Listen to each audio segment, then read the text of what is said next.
Hola, ¿qué tal?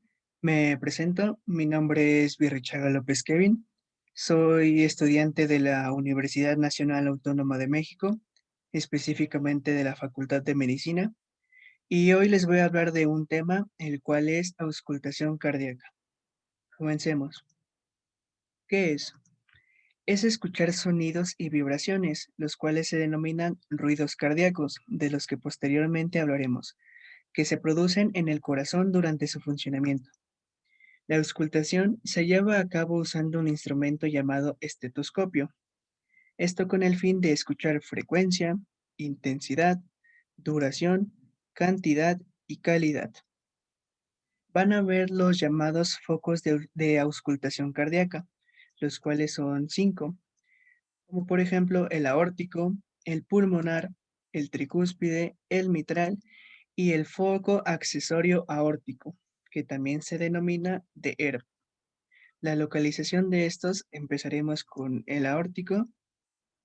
Este va a estar en la zona de la válvula aórtica, en el segundo espacio intercostal derecho, en el borde externar derecho, a nivel de línea paraesternal derecha. El segundo, que sería el pulmonar, va a estar en la zona de la válvula pulmonar, en el segundo espacio intercostal izquierdo, en el borde external izquierdo, a nivel de la línea paraesternal izquierda. El tercero, que es el tricúspide, va a estar a nivel de la apófisis xifoides.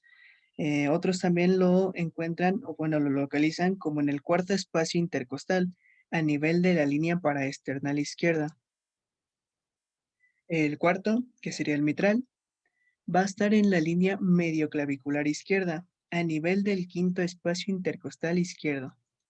Y por último, el aórtico accesorio, este se va a encontrar en el tercer espacio intercostal izquierdo, a nivel de la línea paraesternal izquierda. Ahora, vamos a hablar de los ruidos cardíacos. Va a haber una frase que se llama loop dub, el cual va a describirlos. Este término se aplica al ruido cardíaco perceptible con el estetoscopio aplicado sobre el tórax, en los puntos que antes vimos. El primer ruido, que se denomina el loop, va a referir con el inicio de la sístole ventricular y el cierre de las válvulas auriculoventriculares, las cuales son la mitral y la tricúspide. El segundo ruido, el cual es el dub, va a referir con el inicio de la diástole y el cierre de las válvulas de las arterias semilunares, las cuales son la aórtica y la pulmonar. En algunos casos se va a escuchar un tercer y cuarto ruido. Les voy a comenzar hablando del tercero, el cual va a ser débil y se va a escuchar como si retumbara. Se aprecia al comienzo del tercer medio de la diástole y se ausculta solo en el foco mitral. Va a ser habitual en la niñez y en el embarazo, frecuente en adolescentes y muy raro después de los 40 años. Las causas de este pueden ser insuficiencia cardíaca, insuficiencia mitral, pericarditis constrictiva y también se van a dar en situaciones como lo es la anemia.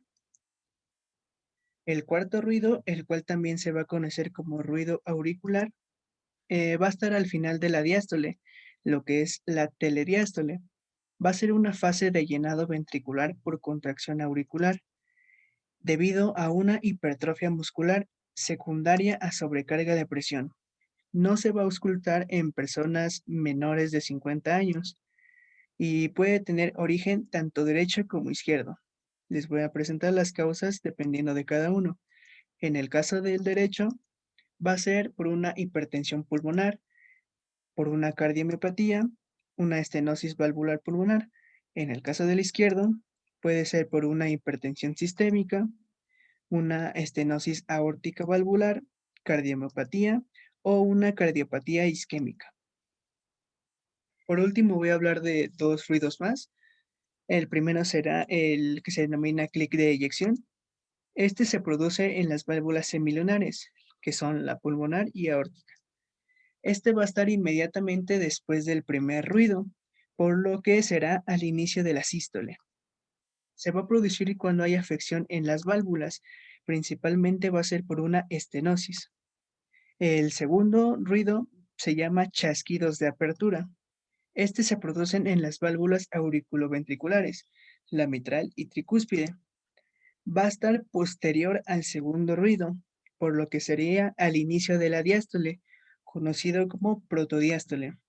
De la misma manera que el anterior, va a ser por una estenosis y va a estar antes del tercer ruido si es que hay un tercer ruido.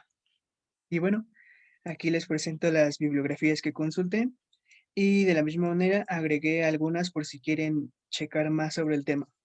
Espero que les haya gustado y muchas gracias. Hasta luego.